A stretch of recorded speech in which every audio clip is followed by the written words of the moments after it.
Hello and welcome to another edition of the Moving Iron Podcast. This podcast is proudly provided by Axon, helping dealers move more iron for almost 100 years. Find out more at axontire.com. Axon was started almost 100 years ago out of a passion for keeping agriculture moving. It's that same passion that drives them today. With a vision for a better experience for both farmer and dealer, they set out to create a better way to move more iron. When you partner with Axon, you get immediate access to a full range of products and solutions designed to meet the complex needs of today's grower.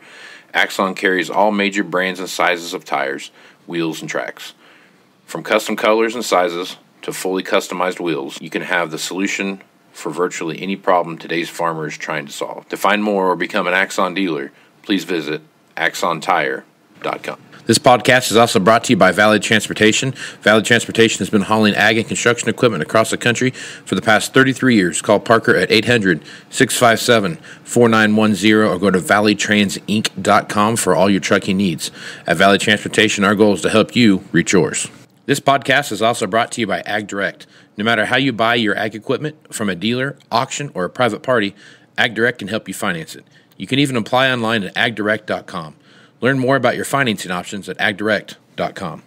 Moving iron in the 21st century. Hard-working people working hard for you and me. Moving iron time and time again. Through the years you'll find us here. Hello and welcome to Moving Iron Podcast number 248. This edition of the Moving Iron Podcast is brought to you by Axon Tire, helping dealers move more iron for the past 100 years. For more information, go to axontire.com. Also, Valley Transportation has been hauling ag and construction equipment across the country for the past 33 years. Call Parker at 800-657-4910 for all your trucking needs at Valley Transportation. Our goal is to help you reach yours. And no matter how you buy ag equipment, from a dealer, auction, or a private party, Ag Direct can help you finance it. You can even apply online at agdirect.com. Learn more about your financing options at agdirect.com. The cool thing about this podcast that I've done, other than, getting to talk to a bunch of people, is that you get to talk to some unique people that are doing some unique things in the industry and for the industry. And I've got one of those people on here today, and his name is Brett Sciotto, and he is with Aimpoint Research out of Columbus, Ohio. And I've had the opportunity to listen to Brett give his presentation called Farmer of the Future about 3 times. And each time I listen to it, I learn something new about what's going on out there. So, Brett, welcome to the podcast, man. Well, thank you, Casey. Great to be here with you. Yep. Brett, give a little background on yourself, what Aimpoint Research is, and how you got to this point in your life.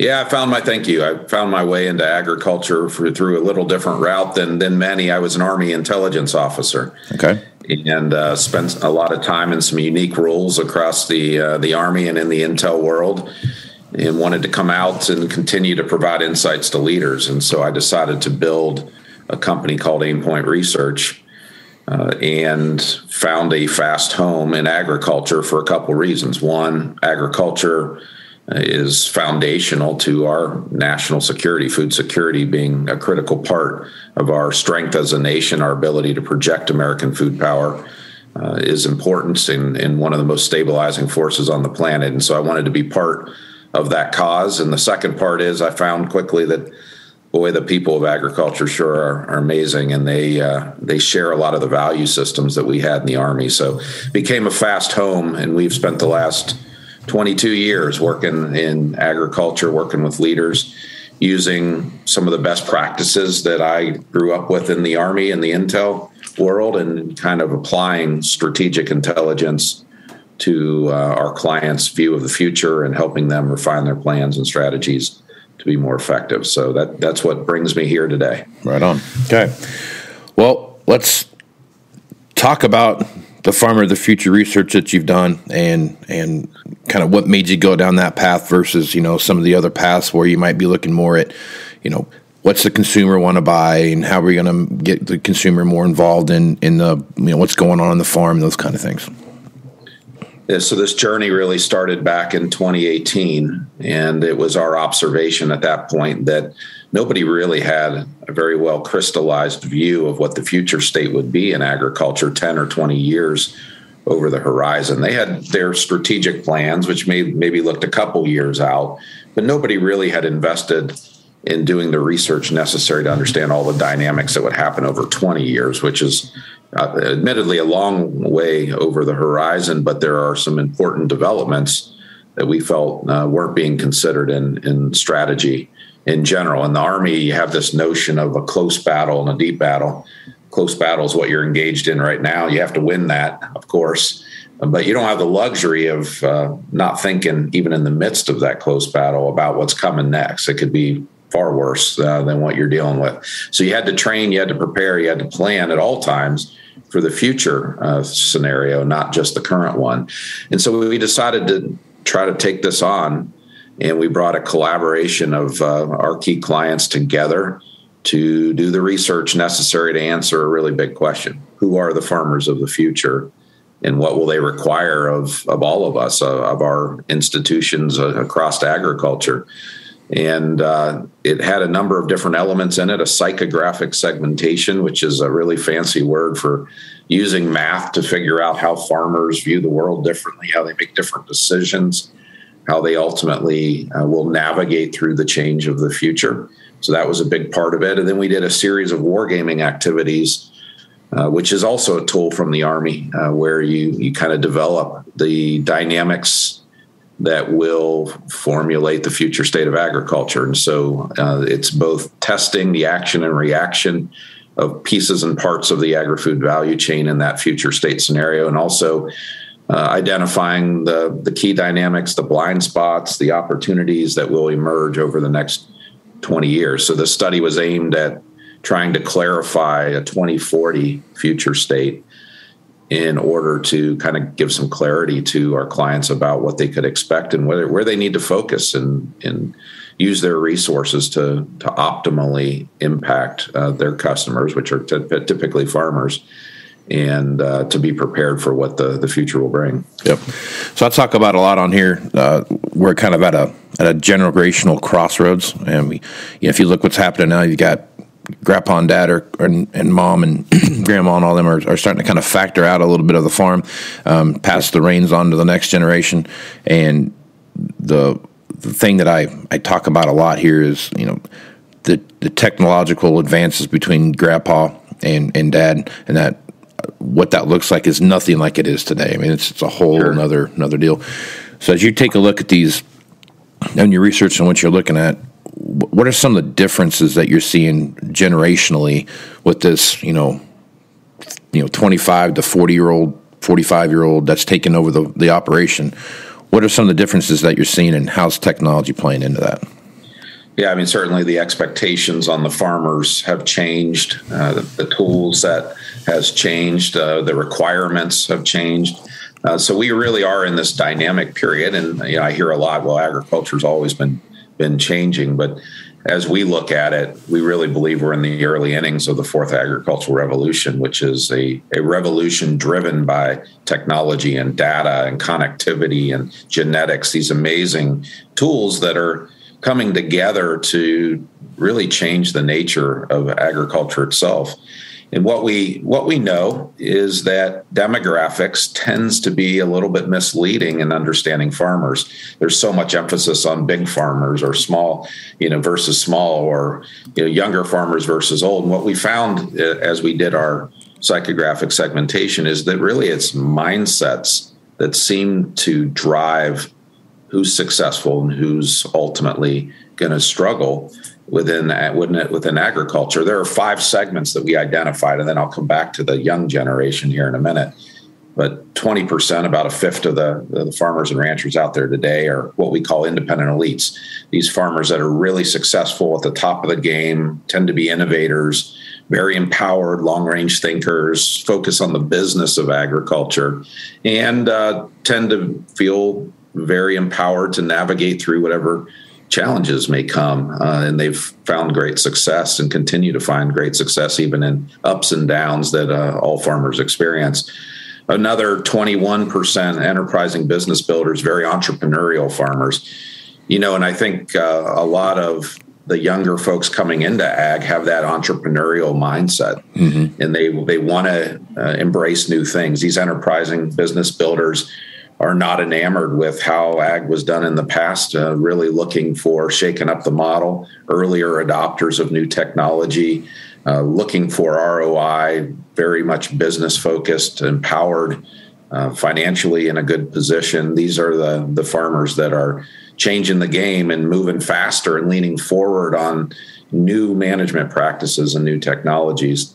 The classic practitioners, about 24% of the farmer rancher universe today, farmers that are still fighting, they're still working hard out there trying to achieve some goals, but finding themselves under some level of duress, finding that they lack some of the tools, some of the business IQ to get to that next level, looking for help, looking to collaborate, but finding themselves falling a little bit further and further behind the curve because of the financial pressure that they've been in from time to time.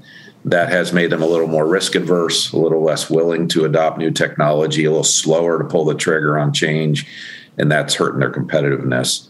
And then 22% self-reliant traditionals, really allergic to modern ag. They're the folks that will say, look, we've farmed this way in our family for generations, and we'll keep farming this way as long as we can.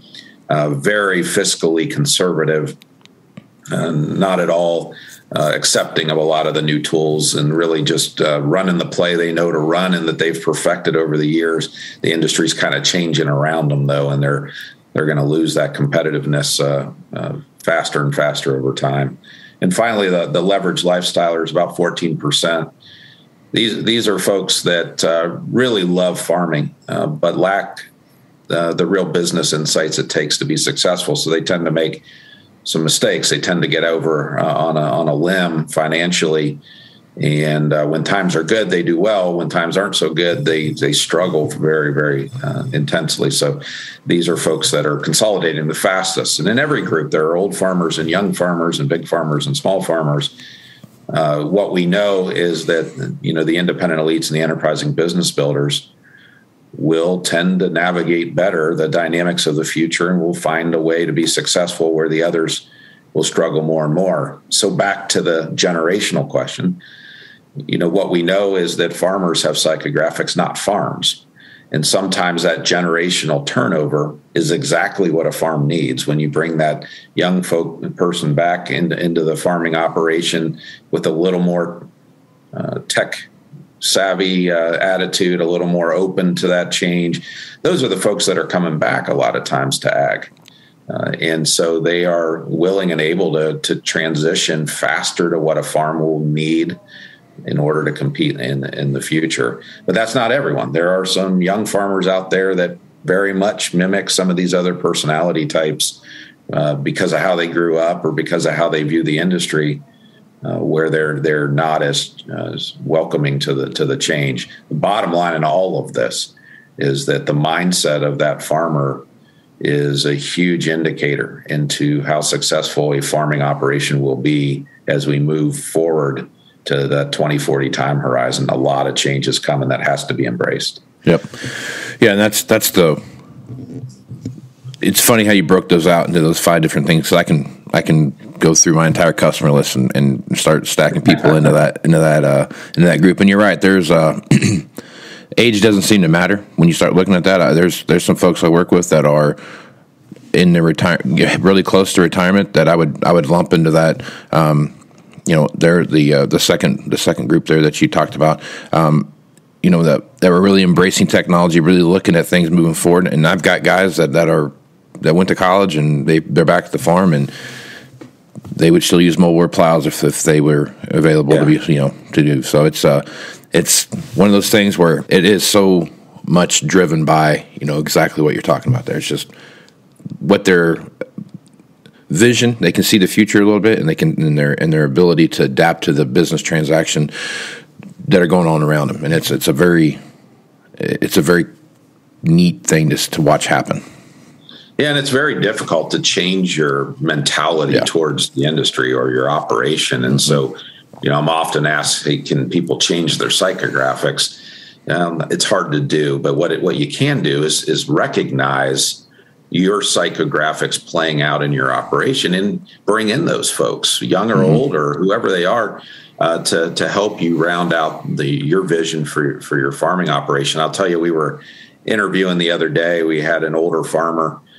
We didn't know how old, and typically in market research, you don't want to ask how old they are. Right. It can certainly create some boundaries there that are important to maintain. But after we heard from this guy for about an hour, we're like, wow, you're entrepreneurial. Wow, you're really leaning forward. You're embracing regenerative. You're using all this technology. Wow, how old are you? And we just asked, and he was 80 some years old.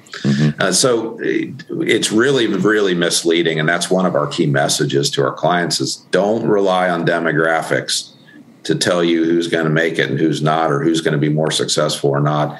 And not even size. Obviously, scale is a big player in the future, just simply from an economic and efficiency point of view.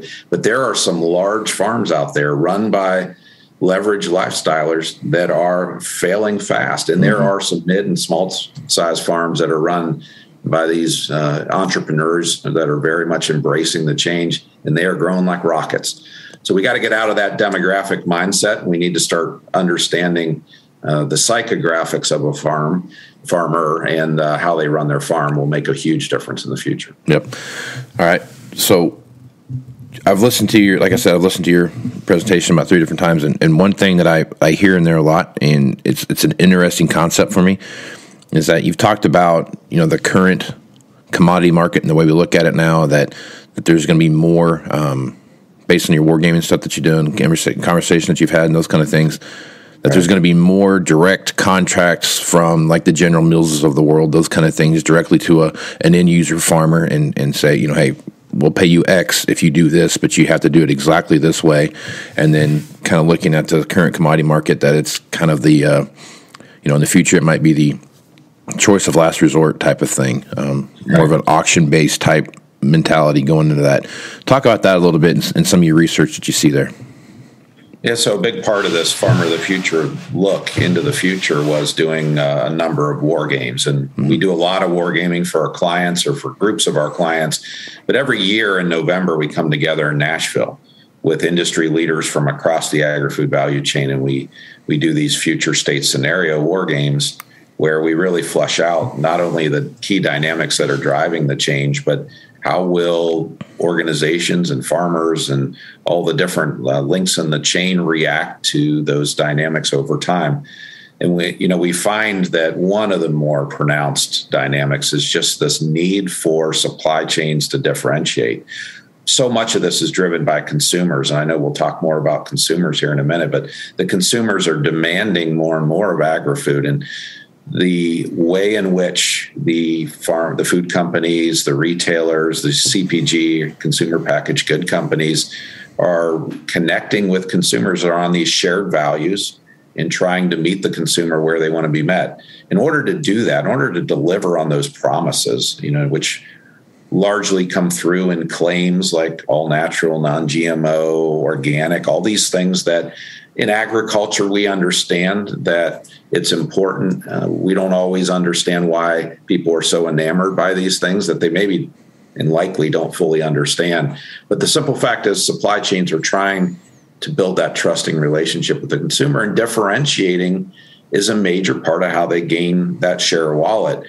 So in order to differentiate, to deliver on a promise to a client or a customer, you have to make sure your supply chain is delivering on that promise all the way through. And so what we really see are the Costco's of the world or Walmart. You can insert any name you want into one of these massive supply chains as they're trying to build preferential relationships with farmers that allow them to get their input, their commodity, their ingredient or product all the way through their supply chain with fidelity to that promise.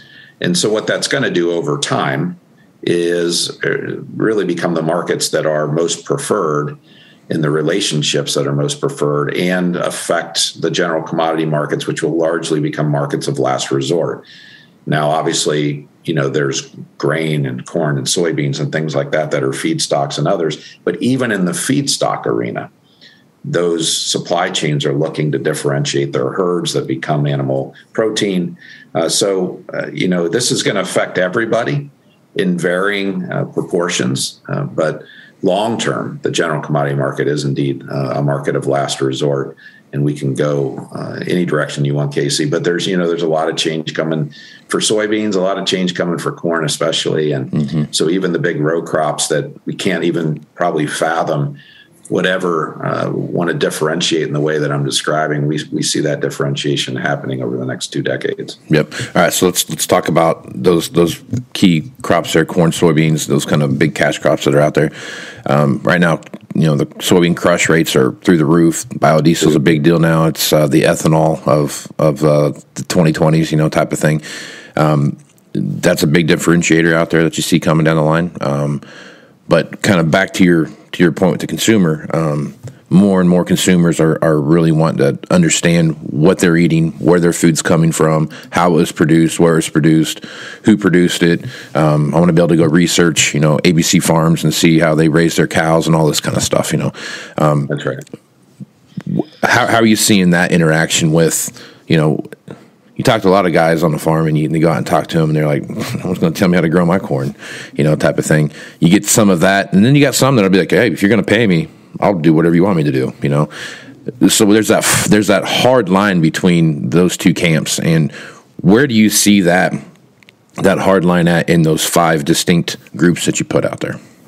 Yeah. So I tell a story every once in a while about some of the farmers that were at some of these war games early on in the Farmer of the Future research. And we had farmers, in fact, it's a big row crop farmer, that said, look, I understand what the consumer is asking for. I understand that the food companies and retailers want to differentiate, but this is my farm. It's my ground, and I'm going to grow it my way. And there's no way some food company executive is going to tell me how to farm. I will go down with this ship before I will surrender my independence.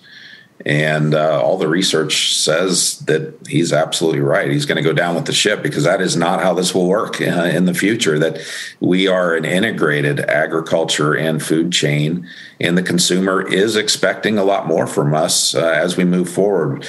We did this really robust body of research called Next Gen Consumer. And when you just look even at the most fundamental demographic shifts here in America, especially when you look at the diversity that is now in our population, and that by 2050, no ethnic group constitutes a majority here in the United States, not the white Caucasians, that we've become the mixing bowl that everybody always talked about. And so that requires a more diverse food production system in general because of different cultures and ethnic and habits and behaviors. We know that traceability, transparency, sustainability are all table stakes of the future, no matter what you grow. We'll see the continued growth of things like alternative proteins, which, we could talk for an hour about by itself, but farmers don't understand it as much as the consumer says, yeah, but I think it's better for me. It's healthier for me.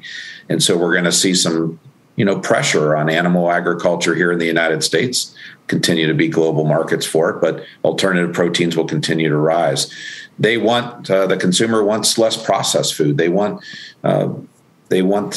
food that has less chemicals in it and less preservatives in it. And they want to know that their farmers who are out there growing those ingredients aren't spraying a lot of chemicals and pesticides and herbicides on the crop too. And so there's these really strong trends coming that consumers are kind of imposing on agri-food. And I'm not here to tell you that they understand what they're even saying in every case. Exactly.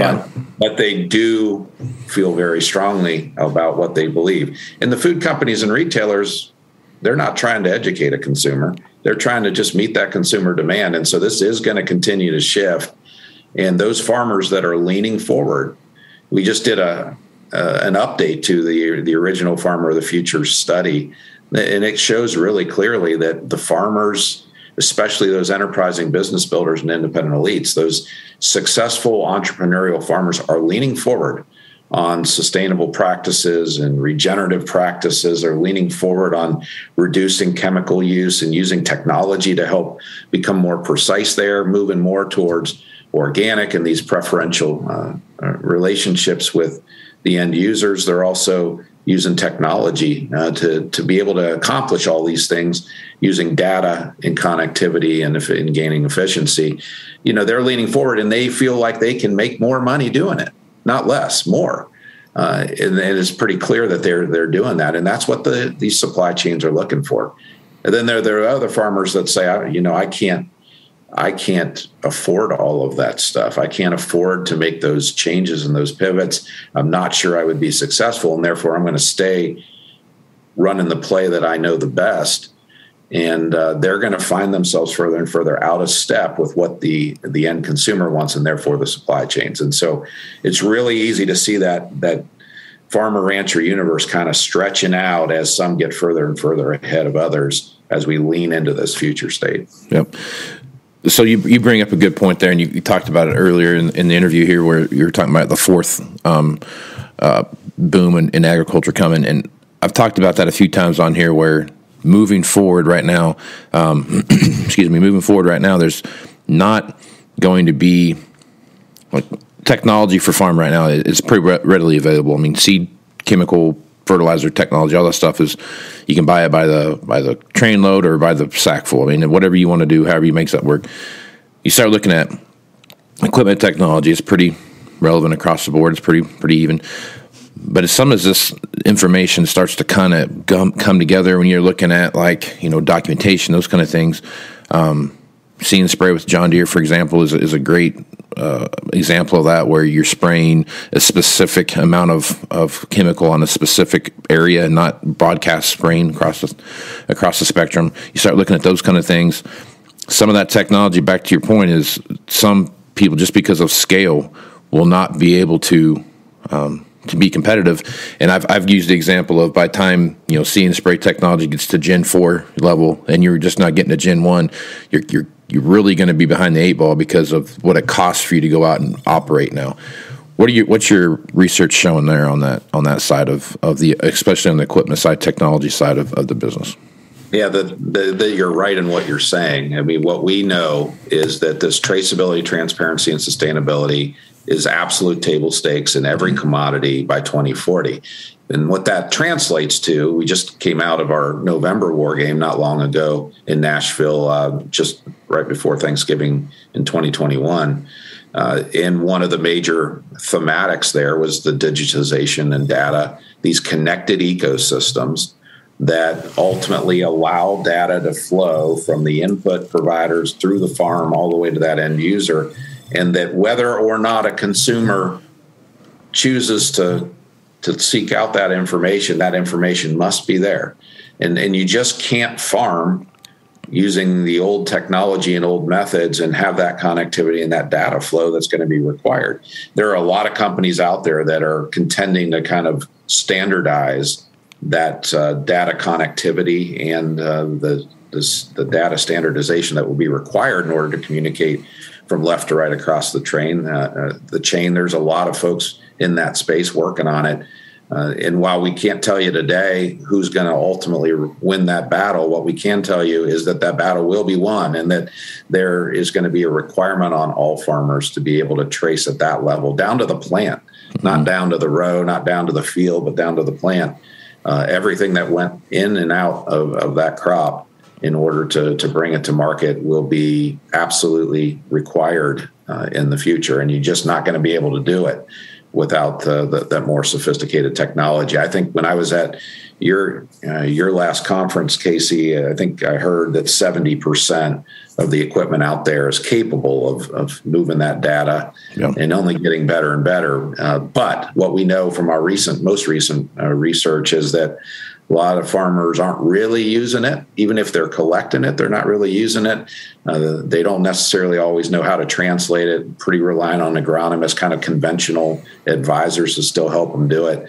As that becomes more and more refined, more and more automated, more and more where you have artificial intelligence making some of those decisions, it's just a flat, cold reality of progress that the farmers that have embraced those capabilities are going to get further and further ahead of the others. It's funny because we have that data flows wirelessly from the machine to the cloud, and then it goes wherever you need to have it. And so much of that data is collected for pure agronomic decision-making processes on the farm, and all this information is being gathered out there, and no one is really taking a look at the other side of that. The other spectrum of that is, how can I better translate to the end user consumer that's buying my product as a farmer, what I'm doing on my farm to grow good, safe, clean, healthy food. And that's a big thing out there that no one's really taking advantage of right now. It's coming, and you see the retailers really getting big in that space. We were down at Texas A&M last summer, and we do a disruption workshop every year for our Executive Intelligence Network members. And so we came together at Texas A&M, and the whole thematic for 3 days was food as medicine. And this idea that in the future, there is this real revolution of thinking about nutrition, thinking about our food system as a way of solving many of the conditions that plague us and move us into the medical system. 6 out of 10 Americans have some condition that largely could be solved through different nutrition, and moving away from the one size fits all. Fruit is good for everybody. Maybe a banana is good for you. Maybe it's not so good for me. When we start to get down to the molecular level and the DNA of individuals, the belief system out there today is that all of us have unique requirements nutritionally that will reduce healthcare costs by trillions of dollars across the population here in the United States. Well, that's coming. And when you start to back up and say, okay, think about all the ingredients that are going to fuel that movement, the simple fact is that even a Kroger, a large grocery store, is seeing their store as an extension of a pharmacy. They're going to require anything in there to have that level of high fidelity and resolution about where that lettuce came from and how it was grown, what was put on, whatever the ingredient or the commodity is that's in that store. There is going to be a ramped up need for complete traceability and transparency. So that data that's going into the cloud only for agronomic consumption, even not even always at that level, but it soon will take on a much higher priority, not only to produce better outcomes on the farm, but to have that transparency that will be required in this new revolution around nutrition that's coming. The interesting part about all that, and some folks may be out there saying, well, that sounds crazy. There are hundreds and hundreds and hundreds of thousands of people that are already moving that way. In fact, we know over 50% of Americans are already starting to buy foods that they know solve health issues for them, gluten-free, there's a million of them. They're starting to make those decisions. Companies are acknowledging that and starting to move that way. And it's going to be a gigantic component of all of this going forward, and it's going to be fueled by data. Yep. And fancy apps that we all have on our phones that tell us what we should eat or not eat. And it's going to change the game. Yep, for sure. Lastly, let's hit on a little bit of the war gaming that you've been talking about during this. Talk about what the war games are and what you're doing in those war games. Yeah, so war game is a powerful tool. It's something we did in the military, both at the strategic level and the tactical level. And essentially what it is you bring the best and the brightest together. You use trending scenarios, use intelligence to kind of articulate some future state scenario, and then you compete to determine what your actions will be, not in a vacuum, but against others in a competitive environment. How would you act in that future state in order to achieve your business goals or to achieve the outcomes that you want and be impactful? And so a typical industry war game has about 70 different organizations from across agri-food represented. And then we come together for 2 or 3 days to fight it out, to see who ultimately can gain strength in the future versus lose ground or lose impact, lose relevance. And so these war games are really powerful thought leadership exercises that just challenge and test everyone's conventional wisdom. We took that for granted in the military. Before every operation, every mission, even every exercise, we would war game it out to kind of determine what should our actions be, what are our blind spots, what are the opportunities, what are the synergies we can get on the battlefield. Now we're just doing that in agriculture for the express purpose of making it better, making it stronger, making us more prepared to maintain and build on American food power here domestically and abroad. And so it's a great tool. I'll tell you, I just got back from Miami a couple days ago where I gave a food power speech to the Commodity Markets Council. It was all about this. You know, we talk about food security and we talk about the importance of American agriculture. And it certainly is a rallying cry to think about agriculture in national security terms. And we went one step further and we said, we're going to prove it to you. We're going to look at examples around the world at how, you know, food ultimately made the difference in stability or instability in war or peace, and what it does to populations and what it makes leaders do. And so we just think it is hugely important for us to Aimpoint convene leaders from across agriculture to challenge our thinking and to make us better. And these war games have done a great job of doing that for everybody involved. But we get a lot of lessons learned out of it, too, that then we go out and communicate in, you know, forums like this and in speeches and other things we learn about what agriculture needs to do. Right on. Well, good stuff, Brett. I mean, this is the kind of stuff I just love to talk about because it's, you know, what the future looks like and what it means for my business and those kind of things. So if folks want to reach out to you and people at Aimpoint, what's the best way to do that? Yeah, we'd love to hear from you and get you engaged in these types of conversations and in our research. And so you can reach out to aimpointresearch.com. And there are links there where it will allow you to contact us directly. And again, you know, all of these war games, these things I'm talking about, there are farmers and ranchers involved in it. There are leaders involved in it. If you just have a unique perspective or you want to challenge your conventional wisdom, you know, we invite you to get involved and be part of these conversations so that all of us get better and so that we can strengthen that American food power. Right on. Well, Brett, appreciate you being on the podcast, man. Yes, sir. Thank you, Casey. Always appreciate being the time with you. Right on. I'm Casey Seymour with Moving Iron Podcast. Make sure you check me out on Facebook, Twitter, and Instagram at Moving Iron LLC. Also go to MovingIronLLC.com for blog posts, all the podcasts, and everything else that's out there Moving Iron related.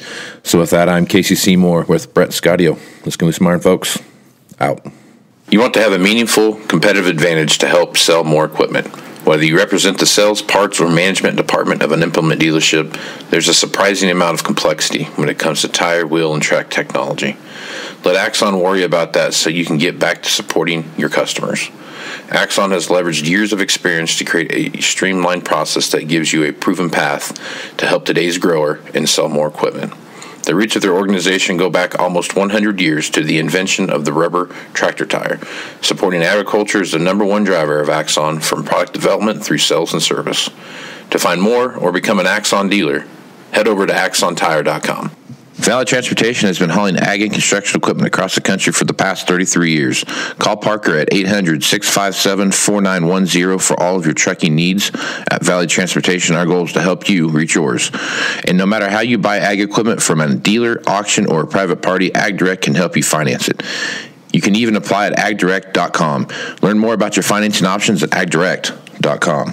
Moving iron in the 21st century. Hardworking people working hard for